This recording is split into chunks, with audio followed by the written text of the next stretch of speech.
amanat pembina upacara pasukan istirahatkan.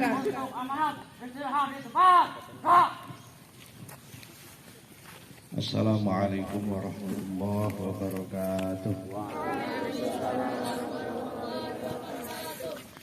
Bismillahirrahmanirrahim. Alhamdulillahirabbil alamin wa bihi nasta'in ala umuri dunya waddin.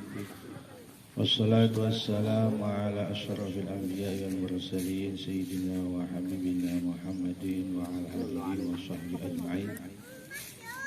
Qala subhanaka la ilma lana illa ma 'allamtana innaka antal alimul hakim.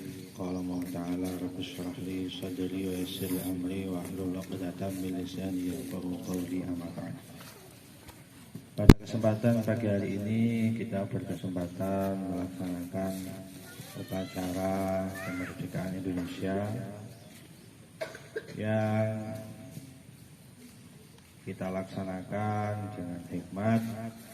Tidak ada lain adalah dalam upaya wujud kita mencintai negara ini dan wujud kita syukur kepada Allah Subhanahu wa taala yang menurut undang-undang pembukaan undang-undang 1445 bahwa kemerdekaan Indonesia itu berdasarkan atas rahmat Allah Subhanahu wa taala. Dan juga pembukaan Pancasila adalah dibuka dengan ketuhanan yang Maha Esa. Maka kita sebagai penerus perjuangan para pendiri bangsa, para pahlawan Indonesia ini, kita harus bersemangat mengisi kemerdekaan dan senantiasa bersyukur kepada Allah Subhanahu wa taala yang telah memberikan nikmat kemerdekaan. Dalam Al-Qur'an Allah Subhanahu wa taala mengingatkan supaya kita diperintahkan untuk bersyukur. Wa in syakartum la azidannakum. Kalau kalian bersyukur atas nikmatku maka akan aku tambahkan. Walain kafaratum inna azabi lasyadid. Tapi kalau kita mengkufuri nikmat Allah, maka azab Allah adalah sangat pedih. Mungkin bisa kalau kita tidak mau mengisi kemerdekaan ini, menyia-nyiakan amanah, menyia-nyiakan rezeki, menyia-nyiakan kemerdekaan yang diberikan kepada kita, maka tidak mungkin atau mungkin saja Allah akan memberikan kita ujian yang berat, cobaan, musibah dan lain-lain. Sebelum di akhirat, di dunia ini juga mungkin saja kita akan menerima ujian dan musibah itu. Maka sebagai peringatan kemerdekaan Indonesia bahwa pesantren itu adalah salah satu penyumbang terbesar kemerdekaan Indonesia. Bahkan pesantren lebih dulu berdiri dibanding Indonesia. Indonesia baru berdiri tahun 1945. Jauh sebelum itu para ulama, para ustadz, para habaib itu sudah mendirikan pesantren-pesantren. Para kiai-kiai kita sudah mendirikan pesantren di berbagai pelosok di seluruh wilayah Indonesia. Maka ketika datang penjajahan, datang orang-orang Eropa yang beragama kafir, itu ingin menjajah, maka yang paling lantang, paling berjuang, paling berdarah-darah, paling mati-matian untuk memerdekakan Indonesia adalah para ulama, para santri, bahkan merekalah yang berjuang. Setiap malam mereka membaca kitab, di pagi hari, di siang hari mereka berperang melawan penjajahan. Maka kita sebagai penerus bangsa harus bersiap-siap, bersemangat. Jangan sampai negara ini terjajah oleh yang kesekian kalinya. Tidak ada negara yang dijajah lebih lama dibanding Indonesia. Bahkan penjajahnya tidak hanya satu negara. Kita pernah dijajah oleh Portugis, pernah dijajah oleh Inggris, pernah dijajah oleh Belanda, pernah dijajah oleh Jepang, pernah dijajah oleh Sekutu. Banyak sekali yang pernah menjajah Indonesia, lebih dari 350 tahun. Dan itu adalah jangka waktu yang sangat lama dan belum ada negara manapun yang pernah terjajah selama itu. Maka ketika pada tahun 1945 Allah memberikan anugerah kemerdekaan, ini adalah sebuah nikmat yang sangat besar yang harus kita syukuri, dan jangan lupa kita sebagai generasi penerus bangsa untuk terus bersemangat belajar, menuntut ilmu, mengisi kemerdekaan ini dengan tetap kita selalu waspada, selalu kita jaga kemerdekaan negara ini.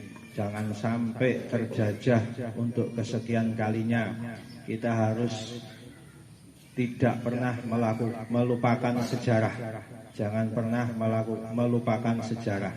Kita ambil sebagai pelajaran bagaimana negara ini dulu bisa terjajah. Sebelum terjajah secara fisik, Indonesia itu dijajah oleh Belanda saja sudah 350 tahun. Penjajahan fisik selama 150 tahun. Sebelum dijajah secara fisik oleh pasukan Hindia Belanda, kita dijajah lebih dahulu secara ekonomi oleh VOC, yaitu sebuah perkumpulan dagang Belanda selama 200 tahun. Maka sebagai generasi penerus bangsa, kita harus banyak belajar memahami cara-cara orang-orang asing menjajah kita. Dan sebagaimana dicontohkan oleh baginda Rasulullah SAW, beliau juga memerdekakan negaranya dari penjajahan orang Quraisy, dari penjajahan Romawi, dari penjajahan Persia. Beliau juga melakukan itu. Sebagaimana agama kita Islam ini juga mengajarkan banyak kemerdekaan. Bagaimana Islam memerintahkan umatnya untuk zaman dahulu memerdekakan budak. Berarti Islam lebih dulu mengajarkan kemerdekaan. Dan puncak dari kemerdekaan kita adalah nanti di akhirat ketika kita dimerdekakan oleh Allah dari siksa neraka. Itulah kemerdekaan hakiki yang semoga kita semua kelak mendapatkannya. Amin Allahumma amin. Sebagai satu pelajaran saja, selain kita memahami cara-cara orang menjajah supaya kita tidak terjajah lagi, saya akan mengingatkan satu peristiwa besar di Pulau Jawa ini. Salah satu pahlawan kita adalah Pangeran Diponegoro. Beliau melaksanakan peperangan dengan penjajah Belanda, terkenal dengan Perang Jawa. Saat itu dipimpin oleh Pangeran Diponegoro. Beliau membawa 20.000 pasukan berperang dengan pasukan Belanda yang jumlahnya lebih kecil 10.000. Dan itu terjadi selama 5 tahun perang. Ternyata setelah perang selesai berhenti, jumlah kematian atau jumlah korban jiwa itu sangat banyak. Bahkan korban sipil mencapai 100.000. Saat itu diadakan sensus penduduk, rakyat Yogyakarta itu berkurang setengah penduduk karena akibat perang Jawa. Dan korban dari orang-orang yang mati dari pihak musuh, yaitu pihak Belanda, itu sebanyak 15.000. Dari tentara Diponegoro lebih banyak, yaitu 100.000. Nah, ini pelajaran berharga. Ternyata dari pasukan musuh Belanda, di antara 15.000 korbannya, itu 8.000 adalah orang-orang pribumi yang berkhianat kepada negara ini. Maka pengkhianat itu selalu ada sejak di zaman Nabi, sejak zaman penjajahan, bahkan hingga hari ini. Maka kita harus waspada. Orang-orang yang berkhianat, mengkhianati bangsa ini akan selalu ada. Maka kalian sebagai generasi penerus bangsa harus menjadi calon-calon pahlawan, jangan jadi calon-calon pengkhianat bangsa. Ini yang saya ucapkan, yang saya sampaikan. Bagaimana dulu para ulama kita memerdekakan Indonesia ini dengan perang sabil, yaitu para santri mendirikan Sabilillah, Hizbullah, Hizbul Waton. Itu adalah pasukan-pasukan dari para santri yang dulu memerdekakan Indonesia. Mereka berjihad mengusir Belanda, mengusir Portugis, mengusir Inggris, mengusir Jepang, yang akhirnya kita dimerdekakan.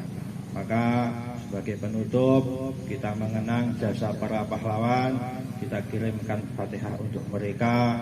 Semoga arwah para pejuang, para syuhada, para pahlawan, para pendiri bangsa ini mendapatkan ridho dari Allah Subhanahu wa taala. Amin. Allahumma amin. Al-Fatihah.